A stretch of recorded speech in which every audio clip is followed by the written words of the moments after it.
Hola, bendiciones. Vamos a empezar a estudiar qué dice la Biblia acerca de los últimos tiempos. ¿Cuáles son las señales de los últimos tiempos? Vamos a ver si estamos en los últimos tiempos según las señales proféticas. Y vamos a ver primero por qué es importante conocer estas cosas. Proverbios 25:2 dice: Gloria de Dios es encubrir un asunto, pero honra del rey es escudriñarlo. Entonces, la gloria de Dios es encubrir un asunto. Dios encubre un asunto, pero honra es escudriñarlo. Entonces nosotros tenemos que escudriñar los asuntos que están encubiertos por Dios. Vamos a ver cuál es la importancia de reconocer los últimos tiempos. Fíjense, cuando Cristo vino por primera vez, la mayoría de su pueblo no reconoció que su Mesías había venido. Entonces, si Jesús va a regresar, no podemos cumplir esto que ya pasó con el pueblo de Israel. La mayoría de su pueblo no reconoció al Mesías. No vaya a suceder que con nosotros, el pueblo de Dios, ahora el pueblo espiritual de Dios, que la mayoría no reconozcamos cuando Jesucristo venga por segunda vez. Así como vino por primera vez, va a venir por segunda vez y muchos no lo van a reconocer. Actualmente el pueblo de Dios también tiene un cierto grado de ceguera con respecto a los eventos proféticos que se están cumpliendo. Igualmente que hace más de 2000 años el pueblo de Israel no se dio cuenta de que el Mesías ya estaba ahí, que las profecías ya se estaban cumpliendo. Igualmente puede suceder en estos tiempos o en los últimos tiempos que los cristianos no se den cuenta de que las profecías se están cumpliendo porque ni las conocen.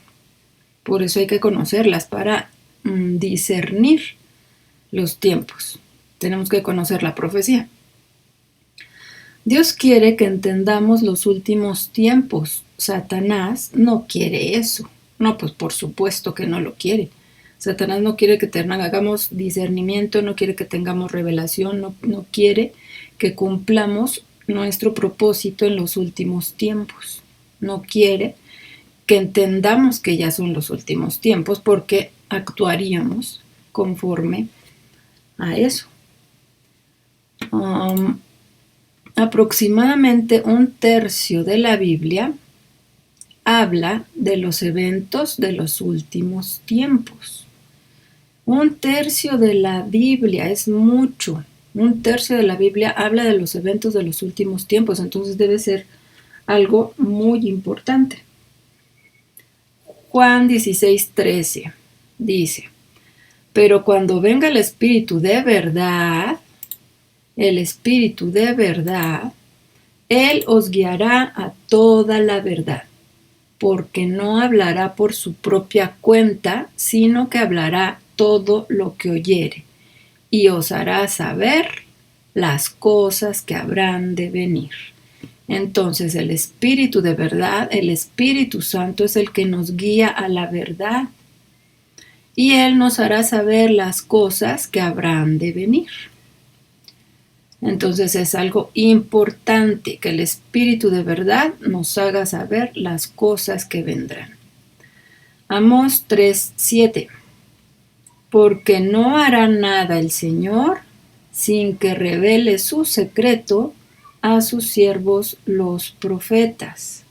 Dios no va a hacer nada sin revelarle a sus siervos los profetas lo que va a hacer. Dios siempre va a anunciar lo que va a hacer en el futuro y se lo va a revelar a los profetas. Los discípulos le preguntaron a Jesús acerca del futuro y él les dio una larga respuesta. ¿Recuerdan qué dice Mateo 24? Vamos a leer Mateo 24, desde el versículo 1. Jesús predice la destrucción del templo. Cuando Jesús salió del templo y se iba, se acercaron sus discípulos para mostrarle los edificios del templo. Respondiendo él, les dijo: ¿Veis todo esto? De cierto os digo que no quedará aquí piedra sobre piedra que no sea derribada. Se refería a que el templo iba a ser completamente destruido. Versículo 3. Señales antes del fin. Y estando él sentado en el monte de los olivos, los discípulos se le acercaron aparte, diciendo: Dinos, ¿cuándo serán estas cosas y qué señal habrá de tu venida y del fin del siglo? Respondiendo, acuérdense que el siglo es mundo. Lo traducen así, significa siglo o significa mundo. Vamos a ver, ya se me perdió. G165 dice edad, era, perpetuidad. Entonces, aión es un tiempo bastante largo, es la duración de la vida, eternidad, edad, generación, siglo. Generalmente es traducido como siglo, pero significa mundo. El mundo, el universo, los siglos con concepto espacial.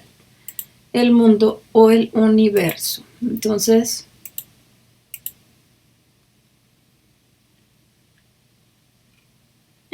dice: ¿qué señal habrá de tu venida y del fin del mundo?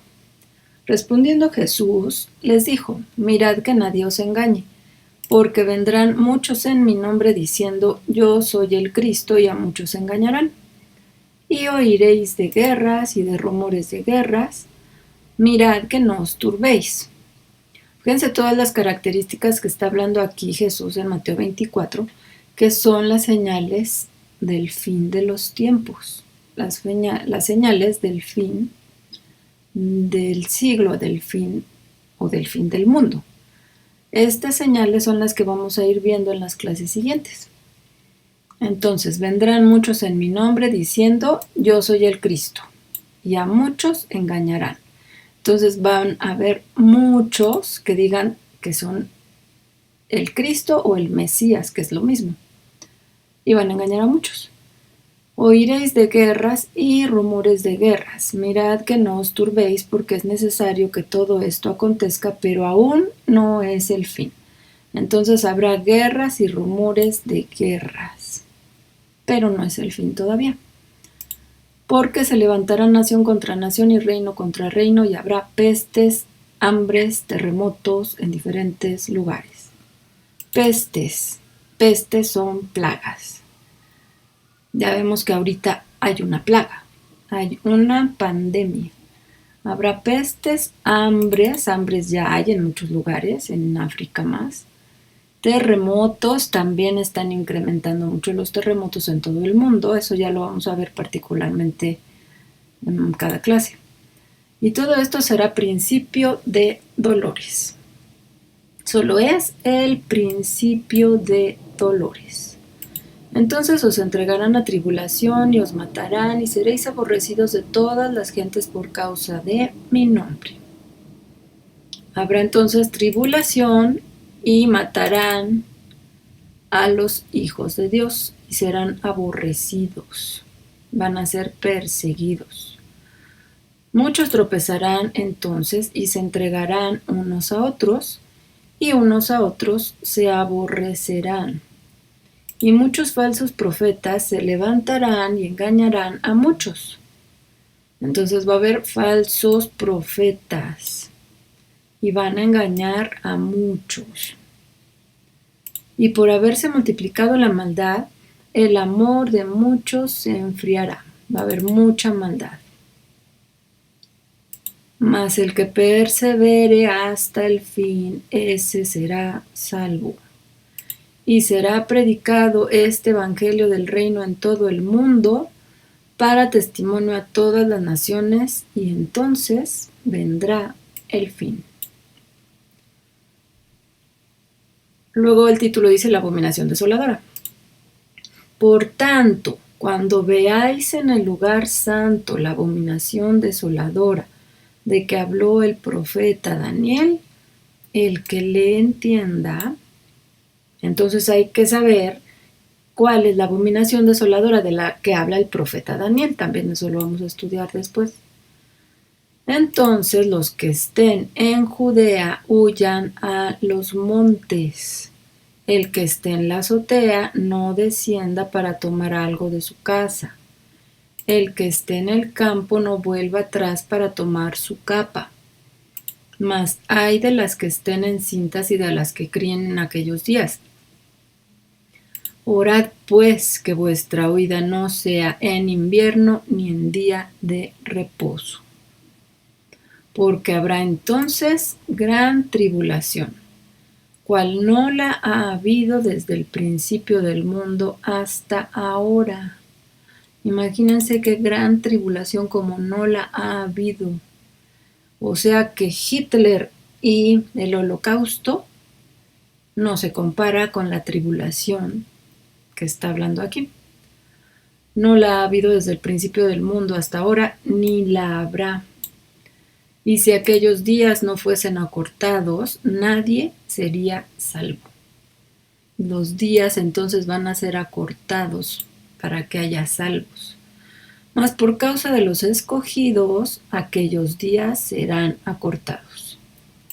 Entonces, si alguno os dijere, mirad, ahí está el Cristo, o mirad, ahí está, no lo creáis, porque se levantarán falsos cristos y falsos profetas y harán grandes señales y prodigios.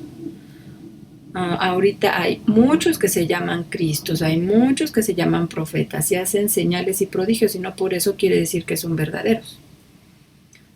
Y engañan a mucha gente, de tal manera que engañarán, si fuere posible, aún a los escogidos. Entonces, cuidado, porque aún a los escogidos puede ser posible que sean engañados. Ya os lo he dicho antes, así que si os dijeren, mirad, ahí está en el desierto, no os salgáis, o mirad, está en los aposentos, no lo creáis. Porque como el relámpago que sale del oriente y se muestra hasta el occidente, así será también la venida del Hijo del Hombre. No va a haber duda de que es el Hijo de Dios. Aquí los judíos van a creer en un anticristo, en uno de esos que se dicen Mesías, en uno de esos que está en el pueblo ahorita judío, pues van a creer en él, van a creer que él es el Mesías, y muchos, a lo mejor cristianos, también se van a ir con esa finta. 28. Porque donde quiera que estuviera el cuerpo muerto, allí se juntarán las águilas. 29. La venida del Hijo del Hombre. E inmediatamente después de la tribulación de aquellos días, el sol se oscurecerá. Entonces, la tribulación sí la van a pasar los cristianos. Inmediatamente después de la tribulación de aquellos días, el sol se oscurecerá y la luna no dará su resplandor, y las estrellas caerán del cielo, y las potencias de los cielos serán conmovidas. Entonces aparecerá la señal del Hijo del Hombre en el cielo, y entonces lamentarán todas las tribus de la tierra y verán al Hijo del Hombre viniendo sobre las nubes del cielo con poder y gran gloria.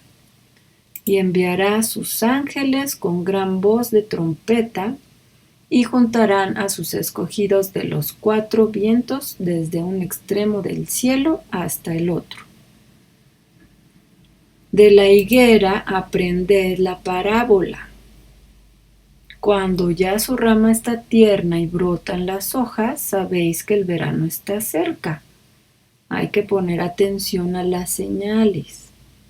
Así también vosotros, cuando veáis que todas estas cosas, conoced que está cerca, a las puertas.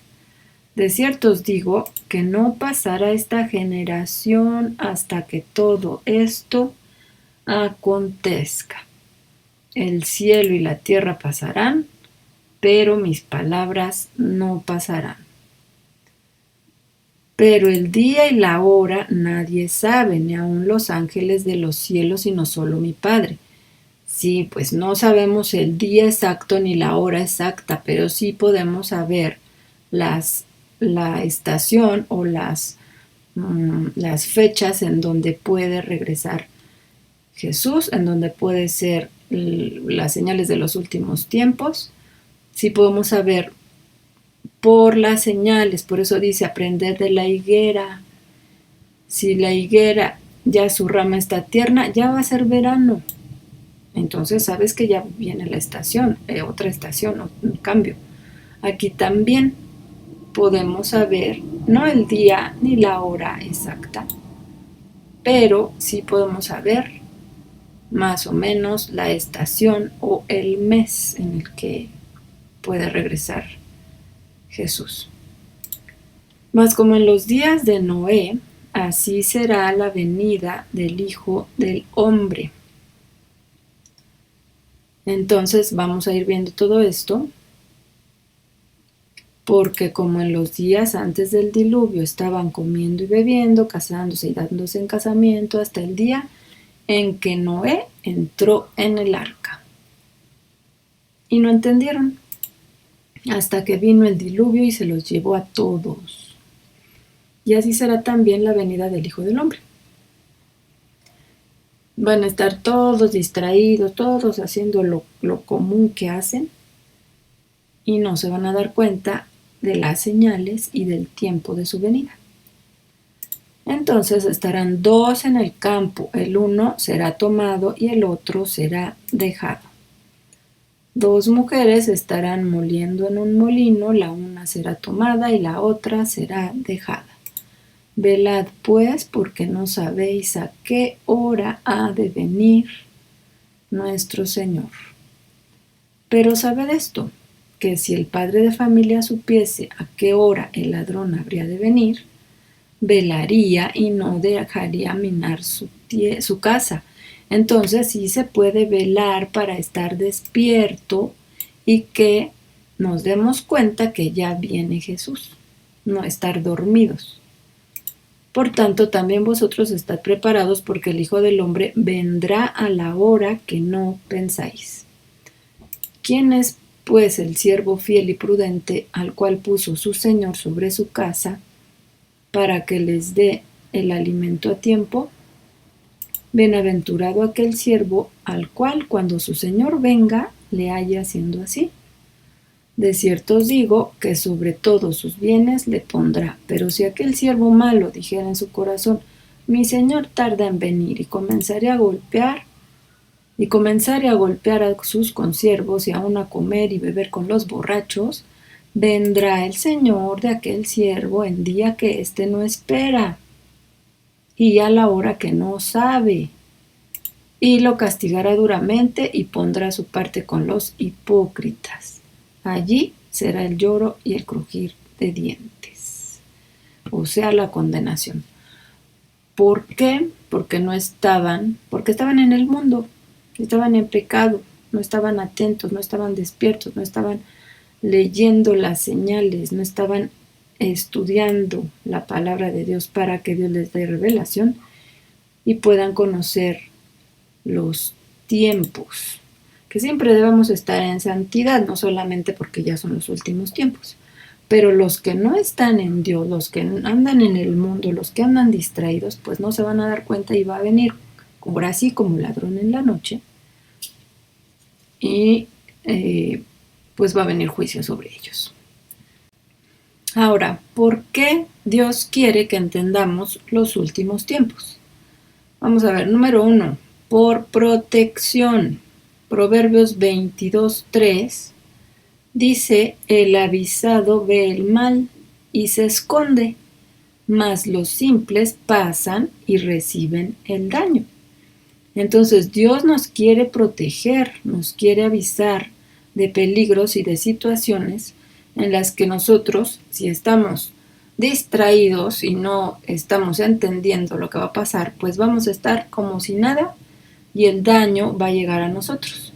Pero si estamos avisados que van a venir males, pues podemos prepararnos. ¿Cómo? Pues orando y tomando ciertas actitudes también, o sea, actitudes en cuanto a cómo vivimos. Si sabemos que hay peligros de salud, tenemos que cuidar nuestro cuerpo más, tenemos que cuidar nuestra alimentación, el ejercicio, o sea, nuestro cuerpo físico también tenemos que cuidarlo. Por ejemplo, ¿no? Vamos a ver, número 2, ¿por qué Dios quiere que entendamos los últimos tiempos? Por visión. Proverbios 29:18 dice, sin profecía el pueblo se desenfrena, mas el que guarda la ley es bienaventurado. Entonces, la visión que Dios nos da con la Biblia, nosotros tenemos que cumplirla y son profecías que se van a cumplir. Esas profecías nos van a llevar a vivir conforme al propósito y al objetivo de Dios para nosotros aquí en la tierra. Entonces, sin profecía, el pueblo se desenfrena, mas el que guarda la ley es bienaventurado. Tenemos que guardar la ley para ser bienaventurados. Si nosotros tenemos la visión de la Escritura, la visión de seguir los pasos de Dios como está escrito, que la Biblia sea nuestra guía, entonces vamos a ser bienaventurados. Número 3. ¿Por qué Dios quiere que entendamos los últimos tiempos? Por intercesión, para interceder. Génesis 18, 16 y 17. Abraham intercede por Sodoma y los varones se levantaron de allí y miraron hacia Sodoma y Abraham iba con ellos acompañándolos. Y el Señor dijo, ¿encubriré yo a Abraham lo que voy a hacer? Pues no lo hizo. Abraham estaba intercediendo por Sodoma y Dios lo escuchó. Entonces, Dios nos da la revelación en la profecía, en la palabra, en lo que va a suceder en los últimos tiempos para poder interceder a tiempo por la gente. Ahora tenemos que estar intercediendo para que esta pandemia no toque a los hijos de Dios. Y si los ha tocado, que no, que se cumpla el propósito de Dios y que la gente parta cuando Dios lo tiene dispuesto. No porque les dio la enfermedad, no porque les dio el virus, sino porque Dios los llame a su presencia porque es el tiempo de Dios. Y hay que interceder para que la gente no muera antes de tiempo. Entonces, a los que les dé el contagio, a los que se contagien, pues hay que orar, hay que interceder para que se arrepientan si van a partir, para que sanen si no es su tiempo. Y también Dios permite ciertas cosas para que su pueblo se arrepienta y para que los inconversos también se arrepientan. Para que ellos se acerquen a Dios y clamen a Dios y que Dios los pueda alcanzar, puedan ser alcanzados con la salvación. 1 Corintios 8:2 dice, y si alguno se imagina que sabe algo, aún no sabe nada como debe saberlo. Siempre tenemos que estar estudiando la Biblia y también las profecías y no nos podemos quedar solamente con la enseñanza de hace muchos años que a lo mejor sí tenía muchos errores. Ahora ya podemos entender un poco más con los diccionarios y con el hebreo y el griego que tenemos facilidad de consultar. Y tenemos que seguir preguntándole a Dios. Hay cosas que, por ejemplo, el apóstol se ha cambiado en algunas ideas que tenía porque Dios le ha revelado que no era de esa forma. Y pues sí podemos cambiar porque nos podemos equivocar. No sabemos, por eso dice, si alguno se imagina que sabe algo, aún no sabe nada como debe saberlo. No podemos afirmar y estar seguros que ya sabemos exactamente qué significa una cosa, ¿no? Si nosotros afirmamos eso, entonces todavía no sabemos nada. Bueno, por eso tenemos que seguir siempre estudiando y preguntándole a Dios y que Dios nos revele y que Dios nos explique, que Dios nos dé luz para poder entender precisamente ahorita, los últimos tiempos. Santiago 4:6, pero Él da mayor gracia. Por esto dice, Dios resiste a los soberbios y da gracia a los humildes. Si nosotros somos soberbios y decimos que todo lo sabemos, que ya no tenemos que estudiar, que ya leímos muchos libros, que ya vimos muchas prédicas y que ya sabemos lo que las señales, lo que va a suceder o cualquier otra área, ¿no?, de la escritura, pues eso es soberbia. No sabemos todo. El único sabio, el único que es omnisciente es Dios. Y Dios resiste a esos soberbios que creen que saben mucho, que saben más que otros y que ellos enseñan y que no pueden equivocarse, ¿no? Y que alguien les dice, bueno, pero esto puede significar también tal cosa y puede querer decir otra cosa. Y siempre debemos ser humildes y decir, bueno, lo voy a estudiar, lo voy a orar, que Dios me lo revele, a lo mejor sí, a lo mejor yo estoy mal, pero Dios da gracia a los humildes. Si somos humildes, Dios nos va a revelar. Entonces hay que estudiar, no hay que irnos solamente con lo que nos dijeron o con lo que creímos en primera instancia. Tenemos que seguir estudiando. Si estamos equivocados, pues aceptar que nos equivocamos y que Dios nos dé la revelación correcta. Segunda de Pedro 1, del 19 al 20, tenemos también la palabra profética más segura, a la cual hacéis bien en estar atentos, como a una antorcha que alumbra en lugar oscuro, hasta que el día esclarezca y el lucero de la mañana salga en vuestros corazones. Entendiendo primero esto, que ninguna profecía de la Escritura es de interpretación privada. Entonces, la palabra profética más segura que tenemos es la Biblia, la palabra de Dios. Esa es la palabra profética más segura, no lo que nos diga alguien. A la cual hacéis bien en estar atentos. Hay que estar atentos a la palabra, como una antorcha que alumbra en lugar oscuro. Es la única que nos puede alumbrar. La palabra de Dios es la que nos puede dar luz en la oscuridad, y tenemos que estar atentos a ella hasta que el día esclarezca y el lucero de la mañana salga en vuestros corazones, hasta que tengamos esa revelación que se haga en nosotros rema, que se haga verdad, que se haga real, no solamente saberlo y conocerlo por conocimiento, o sea, por palabra, no, sino que se haga real y verdadera en nosotros. Entendiendo primero esto, que ninguna profecía de la Escritura es de interpretación privada. Entonces, no podemos interpretar la Biblia con nuestras propias interpretaciones, sino que la Biblia se interpreta a sí misma. En la Biblia tenemos que encontrar el significado de los pasajes que queremos conocer, que queremos que Dios nos revele. La Biblia nos va a llevar a otros versículos en donde Dios nos va a interpretar por el Espíritu Santo lo que significa el pasaje que estemos estudiando o el tema que estemos estudiando. Ahora, las palabras usadas para el fin de los tiempos. La Biblia habla del fin de los tiempos de diferentes formas. Por ejemplo, en Isaías 2:2 dice, acontecerá en lo postrero de los tiempos que será confirmado el monte de la casa del Señor como cabeza de los montes. Aquí estamos viendo que dice en lo postrero de los tiempos será confirmado el monte de la casa de Dios como cabeza de los montes. Y será exaltado sobre los collados y correrán a él todas las naciones. Aquí está hablando del monte de Israel, el monte de Jerusalén. Entonces, en lo postrero de los tiempos es el fin de los tiempos. Entonces, cuando encontremos en la Biblia que dice en lo postrero de los tiempos, hay que ponerle atención porque es el fin de los tiempos. Isaías 2:11.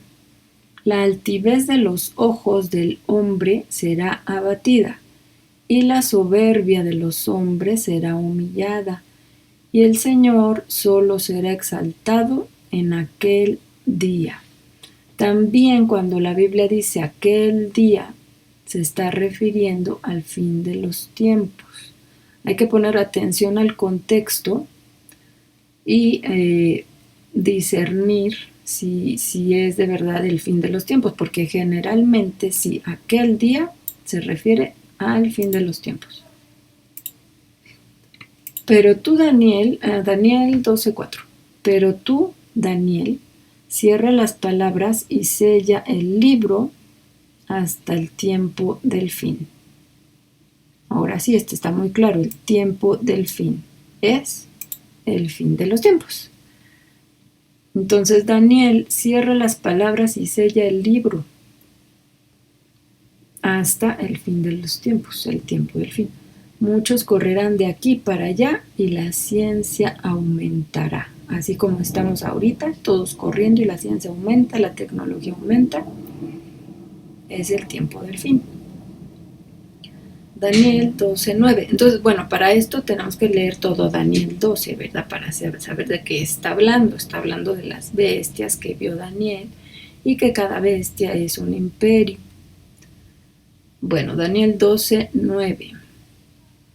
Él respondió: anda, Daniel, pues estas palabras están cerradas y selladas hasta el tiempo del fin. Otra vez dice tiempo del fin. Entonces Daniel tiene que sellar esas palabras y no va a ser entendido todo esto, porque está sellado, sino hasta el tiempo del fin. Jeremías 3:17. En aquel tiempo llamarán a Jerusalén trono del Señor, y todas las naciones vendrán a ella en el nombre del Señor en Jerusalén. Ni andarán más tras la dureza de su malvado corazón. Ya no van a estar en aquel tiempo, ya no va a estar las naciones tras la dureza de su malvado corazón, sino que van a venir a Jerusalén, van a ir a Jerusalén, al trono de Dios, y vendrán a ella en nombre del Señor, en aquel tiempo, o sea, en el final, al final del tiempo. Efesios 1:10. De reunir todas las cosas en Cristo en la dispensación del cumplimiento de los tiempos. El cumplimiento de los tiempos es el fin de los tiempos. Así las que están en los cielos como en las que están en la tierra. Todas las cosas, reunir todas las cosas en Cristo. Entonces el cumplimiento de los tiempos pues es el fin de los tiempos. Se cumplen los tiempos y ya, se termina el tiempo. Porque en la eternidad no hay tiempo, entonces el tiempo se va a acabar.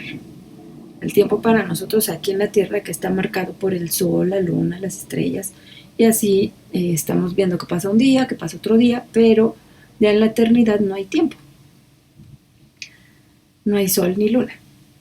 Mateo 13:39. El enemigo que la sembró es el diablo. Es la parábola, ¿no? La siega es el fin del siglo. Entonces en la parábola dice que el que siembra la semilla, la cizaña, es el enemigo. Y la siega es el fin del siglo, o el fin de los tiempos, o el fin del mundo. Es entonces lo mismo, el fin de los tiempos, el fin del siglo. Y los segadores son los ángeles. Entonces los ángeles van a segar la tierra en el fin de los tiempos. Y por último, Isaías 46, del 9 al 10, dice: acordaos de las cosas pasadas desde los tiempos antiguos, porque yo soy Dios, y no hay otro Dios, y nada hay semejante a mí, que anuncio lo porvenir desde el principio, y desde la antigüedad lo que aún no era hecho, que digo, mi consejo permanecerá y haré todo lo que quiero. Entonces Dios está diciendo, acuérdense de las cosas pasadas, de los tiempos antiguos, porque yo soy Dios y no hay otro Dios, y nada hay semejante a mí, que anuncio lo por venir desde el principio. Entonces quiere decir que nos acordemos de los tiempos antiguos, porque Dios anunció en los tiempos antiguos lo que iba a venir. Lo anunció desde el principio y desde la antigüedad. Lo que aún no ha hecho, lo que aún no era hecho, Dios lo anunció desde el principio. Y esto tiene que ver con que el principio es igual o semejante al final. Vamos a hablar un poco de lo que es el principio y el fin. El alfa y la omega, o la alef y la taf. Ya habíamos visto que el hebreo se escribe de derecha a izquierda, al revés de como escribimos nosotros. Esa primera letra del lado derecho es la alef y la segunda, que es la del lado izquierdo, es la tav. En griego se tradujo como el alfa y la omega. Entonces, decíamos, ¿cómo vamos a poder interpretar el final de los tiempos? No lo podemos interpretar si no conocemos el principio. No podemos interpretar el Apocalipsis o el Nuevo Pacto sin conocer antes el Antiguo Pacto. Para esto, hablando del Apocalipsis, nos ayuda mucho conocer el Génesis, el origen de todo. Y eso nos va a llevar al final de todo. Entonces así podremos interpretar mejor el último libro o el final de los tiempos. Obviamente, toda interpretación debe venir por la revelación del Espíritu Santo. Pero como nos ha dicho el apóstol, no podemos tener revelación sin tener conocimiento.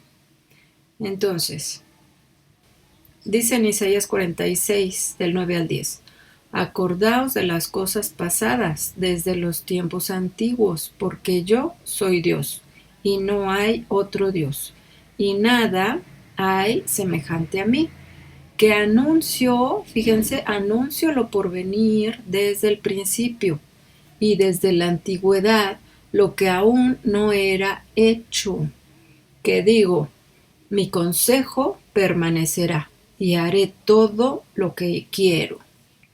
Anuncio lo por venir desde el principio y desde la antigüedad lo que aún no era hecho. ¿Cómo que Dios anuncia lo que va a venir desde el principio? ¿En dónde lo anuncia? Pues en la escritura. Tenemos entonces que ir al principio de la escritura para saber qué es lo que va a venir al final.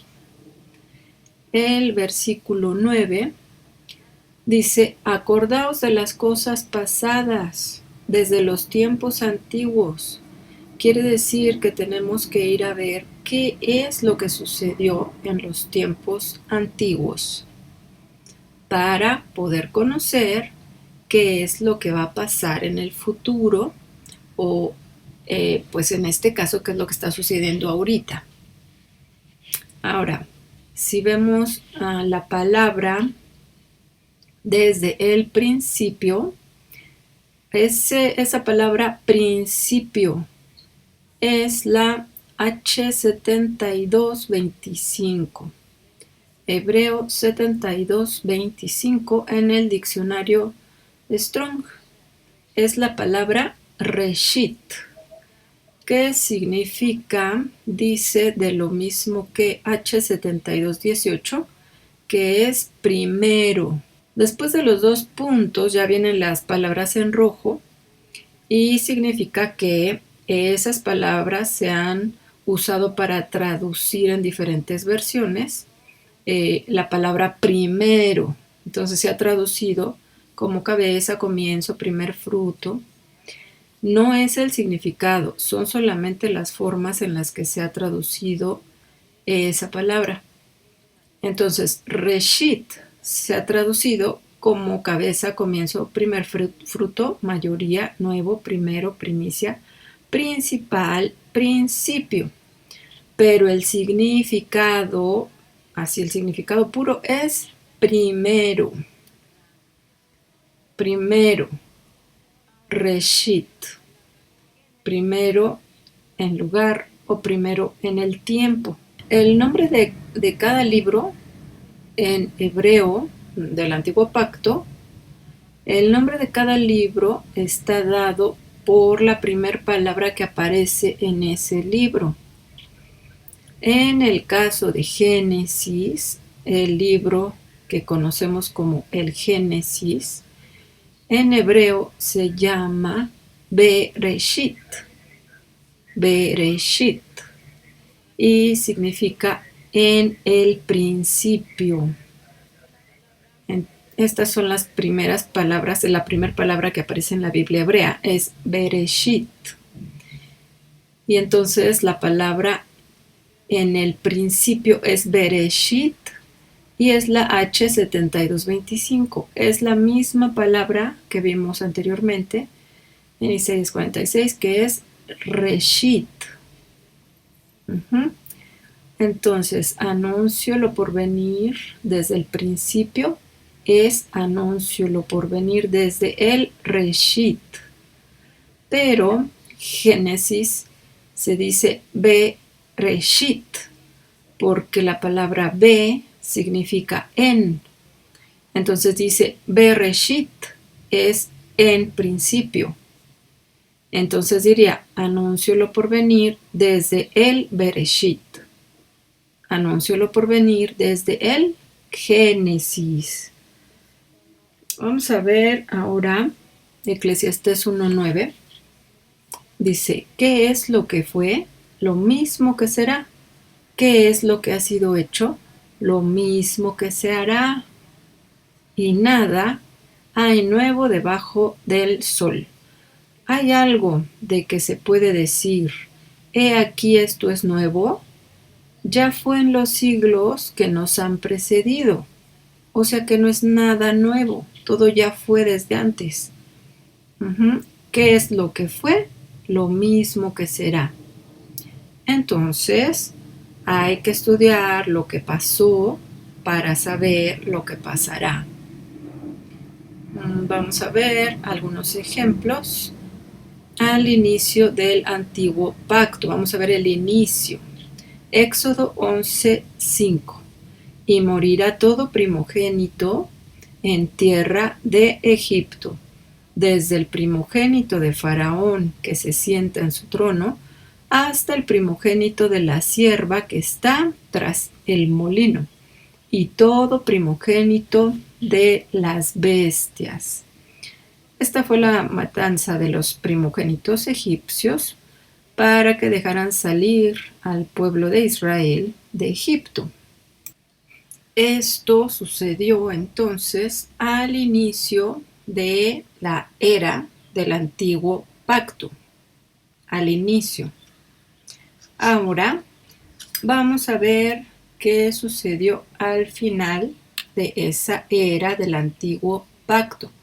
Estamos viendo ahorita el inicio y el final, el principio y el fin del Antiguo Pacto. Mateo 2:16 dice, Herodes, entonces, cuando se vio burlado por los magos, se enojó mucho y mandó matar a todos los niños menores de 2 años que había en Belén y en todos sus alrededores.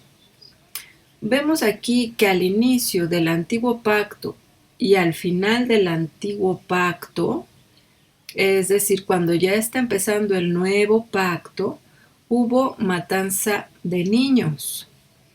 Aquí hay que poner atención a que el pacto, el Antiguo Pacto, se cancela, por así decirlo, hasta la resurrección de Cristo. Se anula, deja de estar activo. Y a partir de la resurrección de Cristo empieza el nuevo pacto. Ahí ya tenemos un nuevo pacto. No nada más en donde dice nuestra Biblia que ya es, ya terminó el antiguo pacto y sigue, bueno, dice Antiguo Testamento. Y luego hay una hoja que dice Nuevo Testamento. Ya empiezan con las genealogías de Jesús. Pero en realidad el antiguo pacto termina hasta que Jesús resucita. Ahí ya está activo el nuevo pacto, porque ahí es en donde inicia una era nueva en donde el Espíritu Santo viene a morar a los hijos de Dios. Ese es en el nuevo pacto, el sello que nos da Dios de la salvación, las arras de la salvación. En el nuevo pacto ya no es con sangre de animales, sino con la sangre del Cordero Celestial. Vamos a seguir. Podemos ver entonces cómo Dios envió un libertador en el antiguo pacto, que fue Moisés. También al final del antiguo pacto, para iniciar el nuevo pacto, Dios envió a Jesucristo, nuestro libertador. Entonces hay un paralelismo entre el inicio y el final del antiguo pacto. En este caso, vamos a ver la palabra paralelismo. El origen etimológico más lejano del término paralelo se encuentra en la lengua griega. En concreto, deriva de la palabra griega paralelos, que es para, significa junto a o al lado de, y alelos, que significa uno al otro. Entonces, paralelo es junto o al lado de, uno al otro. O sea que van juntos, uno al lado del otro, van juntos, van paralelos. De esta parábola, de esta palabra surge la palabra parábola. Paralelo, parábola, significa comparación o semejante. Por lo tanto, podemos decir que el antiguo pacto es una parábola del nuevo pacto, aunque no fueron eventos ficticios, porque una parábola generalmente es una historia que no sucedió. Solamente sirve como ejemplo. En el caso del antiguo pacto, sabemos que todo lo que está escrito sucedió en lo natural también. La Biblia está llena de paralelismos. Vamos a ver un ejemplo de paralelismo en Juan 3:5. Jesús dijo: de cierto te digo, que el que no naciere de agua y del Espíritu no puede entrar en el reino de Dios. El versículo 6 dice: lo que es nacido de la carne, carne es, y lo que es nacido del Espíritu, Espíritu es. El versículo 6 es la explicación del versículo 5. Entonces está explicando lo que es nacido de la carne, carne es. Ahora, vamos a ver cómo están estos dos versículos en paralelo para poder interpretar qué significa nacer del agua. En el versículo anterior, que es el versículo 4, Nicodemo le había preguntado a Jesús: ¿cómo puede un hombre nacer siendo viejo? ¿Puede acaso entrar por segunda vez en el vientre de su madre y nacer? Entonces, en el versículo 5, Jesús le explica: de cierto te digo, que el que no naciere de agua y del Espíritu no puede entrar en el reino de Dios. Versículo 6. Ahí se explica lo que dice el versículo 5. Lo que es nacido de la carne, carne es. Y lo que es nacido del Espíritu, Espíritu es. Así con colores pueden notar bien qué parte es paralela a la siguiente. Entonces vemos que nacer del agua es nacer de la carne. Y nacer del Espíritu es nacer del Espíritu de Dios. Ahora, ¿qué tiene que ver nacer de la carne con nacer del agua? Pues que cuando nacemos físicamente, estamos naciendo, bueno, antes de nacer se rompe la fuente del líquido amniótico. Así se dice, ¿no? Se le rompió la fuente a la mamá. Ya va a nacer el bebé. Tiene que correr al hospital porque si el bebé se queda ahí sin líquido, puede tener problemas en el cerebro porque ya no le llega bien el oxígeno al cerebro. Entonces, así nacemos del agua, por esa fuente que se rompe. Estábamos en un líquido, estábamos en una agua dentro de la mamá. Y como nos ha enseñado el apóstol Raúl, nosotros para poder entender lo espiritual, estando aquí en la dimensión natural, tenemos que entender primero lo natural, lo terrenal, lo físico, para poder entender entonces lo espiritual. Juan 3:12 dice, si os he dicho cosas terrenales, dice Jesús, y no creéis, ¿cómo creeréis si os dijere las celestiales? O sea, primero tienen que entender lo terrenal y entonces para creer lo celestial. Ajá. Así vamos a poder entender las cosas espirituales. Vamos a ver ahora un paralelismo entre Génesis y Apocalipsis. Al principio, Dios dio vestiduras a Adán y Eva para cubrir su desnudez, símbolo de su pecado. Esto fue en Génesis 3:21. Las vestiduras son para cubrir el pecado. La desnudez es tener pecado. Dios los cubrió con vestiduras de animales. Los cubrió, les dio una cobertura de parte de Dios, porque Dios los vistió y los cubrió su pecado. O bueno, cubrió la vista de su pecado.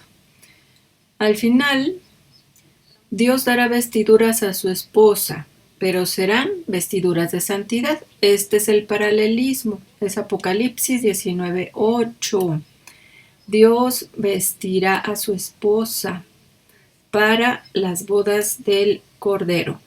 Esa vestidura es de obras de santidad, refleja santidad del nivel de la esposa del Cordero. Ya no tienen nada que ver las vestiduras con el pecado, sino que lo que es paralelo es que Dios va a dar vestiduras a sus hijos, los va a vestir, los va a cubrir.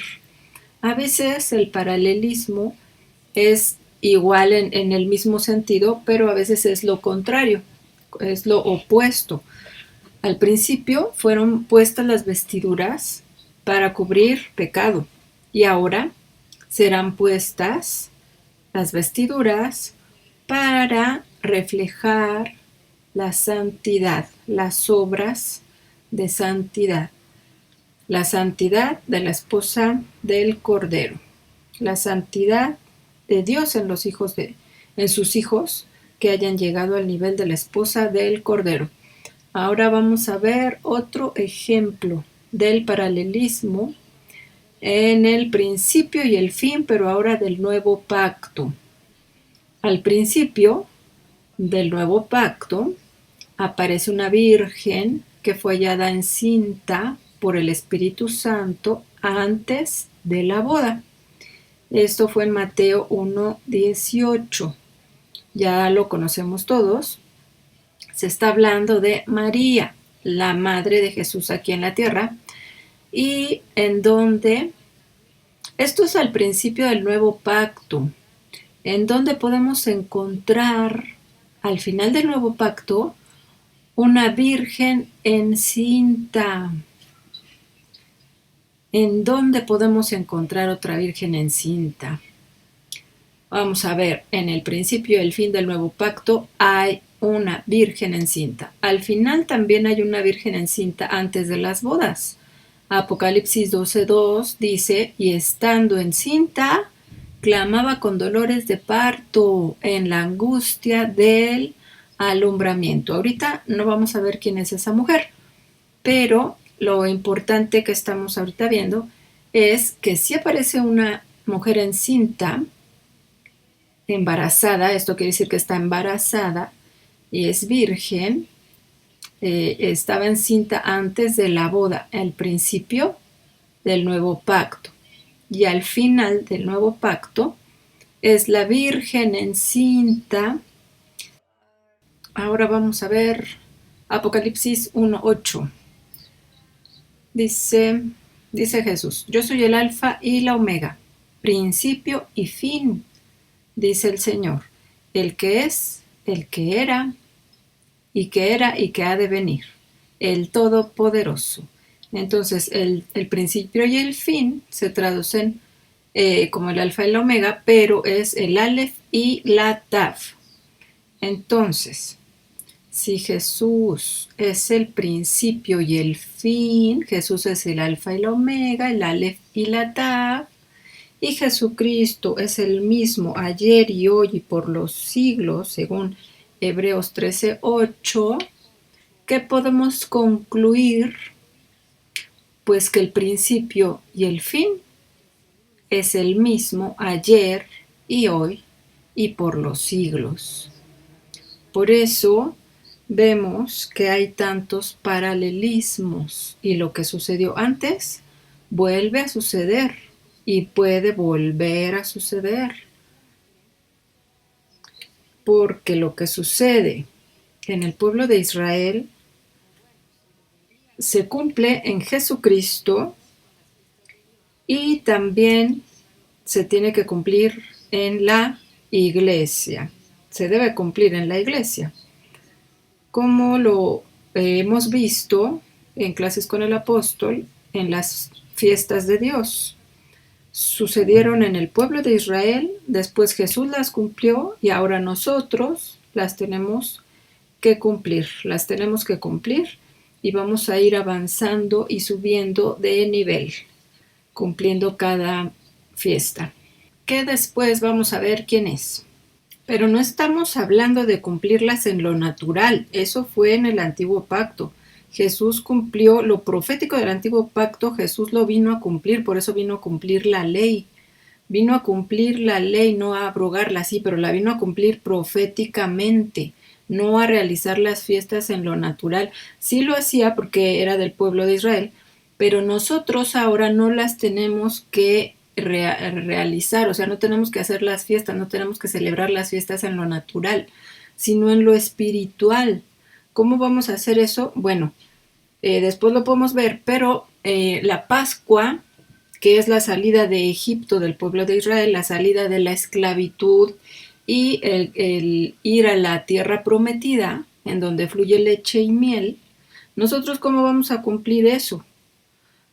Pues saliendo del mundo, saliendo del pecado, saliendo de la muerte, saliendo de esa esclavitud, y entonces caminar hacia la vida eterna, que es la tierra prometida, en donde fluye leche y miel. Esa es la primera fiesta y ya la cumplimos. Todo cristiano ya cumplió la Pascua, ya salió de Egipto, ya salió del mundo, ya salió del pecado y ahora vamos a la tierra prometida, a la vida eterna. Así se cumplen las fiestas en los hijos de Dios y todas se tienen que cumplir. Y bueno, hasta aquí podemos concluir. ¿Qué es lo que fue? Esto está en Eclesiastés 1:9. Dice, ¿qué es lo que fue? Lo mismo que será. ¿Qué es lo que ha sido hecho? Lo mismo que se hará. Y nada hay nuevo debajo del sol. Hay algo que se puede decir, he aquí esto es nuevo, ya fue en los siglos que nos han precedido. Otra conclusión. Si Jesús es el alfa y la omega, el principio y el fin, y anuncia lo por venir desde el principio, quiere decir que el principio es paralelo al final, o sea que la historia se repite. Y bueno, así vamos a terminar la primera parte de este tema. Vamos a seguir viendo más adelante cada cosa que Jesús habló en Mateo 24. Cada detalle lo vamos a ir analizando. Eso no tiene así como que mucho que interpretar porque es muy claro, pero ya para después podemos ver qué es lo que habla la Biblia, lo del principio que se va a repetir al final, como por ejemplo en Daniel, la abominación desoladora también va a estar en los últimos tiempos. Estuvo en el tiempo de Daniel, pero también va a estar en los últimos tiempos. Entonces tenemos que estudiar lo que habló el profeta Daniel acerca de la bestia para entender cómo va a ser la bestia de los últimos tiempos. Y como eso hay muchas cosas. Bueno, pues hasta aquí le dejamos hoy. Bendiciones. Nos vemos la semana que entra si Dios quiere.